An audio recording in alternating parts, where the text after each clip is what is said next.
Chegou um comentário bem legal esses dias, eu vou colocar aqui em cima para vocês verem, e é justamente sobre como o nosso cérebro se desenvolve. Infelizmente, a maioria dos cursos de pedagogia, de pós-graduação em educação no Brasil ainda não traz a neurociência aplicada à educação, ou seja, não ensina para as nossas futuras professoras ou para as atuais professores e gestores escolares sobre como o nosso cérebro funciona, como é que ele aprende e como é que a gente pode fortalecer o aprendizado. E o comentário do nosso colega aqui foi: ora, se o nosso cérebro se desenvolve até os 20, 21, 22 anos, seria necessário a gente personalizar muito o tipo, ou a estratégia de ensino para cada faixa etária? Essa é uma dúvida muito boa, porque primeiro traz aí uma definição, que a gente escuta muitas vezes por aí, de que o cérebro ele se desenvolve até um certo momento, até uma certa idade, e depois ele para de se desenvolver. O que a gente sabe na neurociência é que o nosso cérebro está sempre se desenvolvendo. A gente está sempre criando novos neurônios, afinal, o nosso cérebro é um conjunto, é um órgão do corpo humano, biológico, que tem aí uma série de células e a gente está sempre produzindo células. Então, até o dia que a gente morrer, se a gente morrer, espero que você viva aí muito bem, com ótima qualidade de vida até os 90, 100, quem sabe até mais, o nosso cérebro está produzindo células, tem células cerebrais morrendo e tem novas células cerebrais sendo produzidas, assim como a nossa pele, assim como no coração e qualquer órgão do nosso corpo. Então, o cérebro ele não fica pronto uma hora. Ele está sempre sendo renovado. E uma outra dúvida, um outro mito que existe muito por aí, é que a gente teria momentos que a gente tem que aprender até tal idade.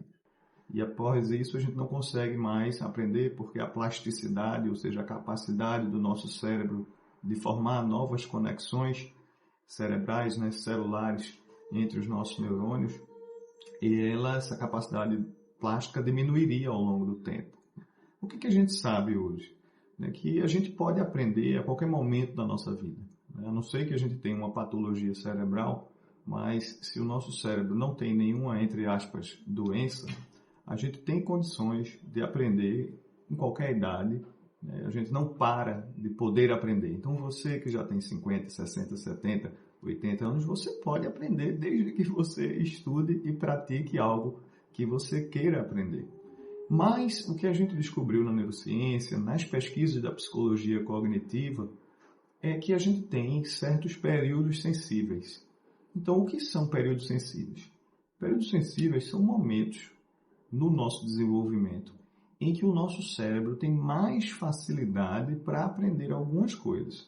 Então, por exemplo, para a gente aprender a falar um idioma, aprender a escutar, compreender e falar. Existe um período sensível para isso. Então, quando a criança nasce, o nosso cérebro ele vem bem prontinho para desenvolver a fala. Então, esse é um período sensível. A criança que vai estudar um segundo ou até um terceiro idioma, se ela fizer isso ali antes dos 7, 8, 9, 10 anos, ela vai ter mais facilidade em aprender esse segundo idioma, esse terceiro idioma, do que aquela criança que vai tentar fazer isso aos 14, ou aquele jovem que vai tentar aprender o inglês ou o espanhol, ou seja lá qual for o idioma, aos 16, aos 18, aos 25. Então, não é que a gente não consiga aprender, é que quando a gente está num período sensível, a gente consegue aprender com menos esforço, ou seja, aprender de uma forma mais eficaz. Com menos tempo, a gente aprende mais. Especificamente na questão da alfabetização, existem períodos sensíveis também. Então, ali, por volta dos 3, 4, 5 anos, a gente tem um período muito importante para a gente trabalhar a consciência fonológica, as brincadeiras com os sons das sílabas, as rimas, as aliterações, que são as rimas do começo das palavras. Com os 5, 6 anos, é um período muito sensível, muito importante para a gente trabalhar aí os sons das letras, realmente a junção de sons, formação de sílabas e aí formação de palavras, ou o inverso, sair olhar uma palavra e sair fazendo o sonzinho de cada letra, juntando esses sonzinhos para formar e fazer a leitura da palavra. Então, os períodos sensíveis, eles existem para a gente maximizar a nossa aprendizagem. Mas se você, coordenadora, diretora ou professora, por exemplo, tem uma criança com 8, com 9, 10 anos aí, que ainda não sabe ler, essa criança tem toda a condição de aprender a ler. Você vai ter que ser mais explícita, né, e mais sistemática, provavelmente, ensinando o vocabulário que essa criança ainda não desenvolveu, né, as palavras que ela ainda não conhece, e aí o ensino do vocabulário é explícito. A gente tem vários vídeos aqui no canal em que a gente fala sobre como ensinar vocabulário e também trabalhar os sons das letras de uma forma bem sistemática, ou seja, um pouquinho todos os dias, para que essa criança consiga então fazer a conexão aí entre letras e sons e formar as palavras e ler as palavras. Isso não impede que você também faça práticas de letramento, né, que você traga literaturas interessantes, que você faça rodas de conversa, que você envolva a criança nesse universo da linguagem escrita, para que ela tenha um uso social da linguagem escrita. Então, as duas coisas você pode fazer a qualquer momento, né? Mas é muito importante que a gente faça uma estimulação das nossas crianças durante os períodos sensíveis, né? Então, naquele período ali, de 0 aos 3 anos, a gente tem que estimular muito a fala e a capacidade da criança de ouvir. Então, a gente tem que falar muito com a criança, né? A gente tem as pesquisas que mostram que quando a gente fala com a criança, né, o cérebro dela está acendendo ali no ritmo da nossa fala, né? E se a gente fala de uma forma bem natural, como a gente fala com bebês, forma mais materna até, o cérebro da criança está mais atento do que quando a gente fala como se ela fosse um adulto, a gente tenta ser mais sério, não sei o que. Então você pode falar naturalmente com o bebê, desde que ele está na barriga. Isso gera muito resultado em termos de conexões neurais, capacidade de ouvir, capacidade de falar. Depois ali, quando a criança já está falando, aos 3 anos, começa a fazer brincadeiras com os sons das palavras, né? Então eu fazia com o meu menino quando ele era pequenininho, né, separar as sílabas do nome da mãe dele, eu fazia oralmente, né?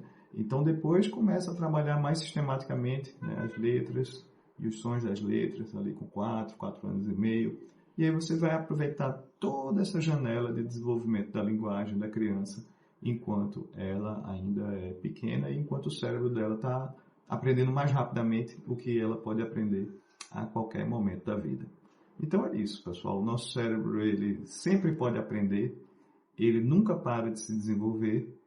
E se vocês gostaram desse vídeo, né, e querem mais informações sobre como o nosso cérebro funciona, como o nosso cérebro aprende, eu tive a felicidade, né, de estudar, fazer meu doutorado lá na Johns Hopkins, e lá é um dos poucos locais também em que a pós-graduação de educação, que foi o meu doutorado, traz toda a parte da neurociência, né, graças a uma iniciativa bem pioneira que a professora Marielle Hardman de lá fez. Então ela trouxe o currículo da neurociência para dentro do curso de doutorado em educação, o que foi muito bom. Então, se vocês gostaram desse vídeo e querem mais vídeos sobre como o cérebro aprende, ou como o cérebro funciona, ou como a gente pode fazer para aumentar o nosso potencial de aprendizagem, ou dos nossos estudantes, coloque um comentário aqui, coloque um like. E se gostou, compartilhe com as suas colegas, com as suas coordenadoras, e vamos todos trabalhar juntos para que todas as crianças possam atingir o seu potencial máximo cerebral e de aprendizagem.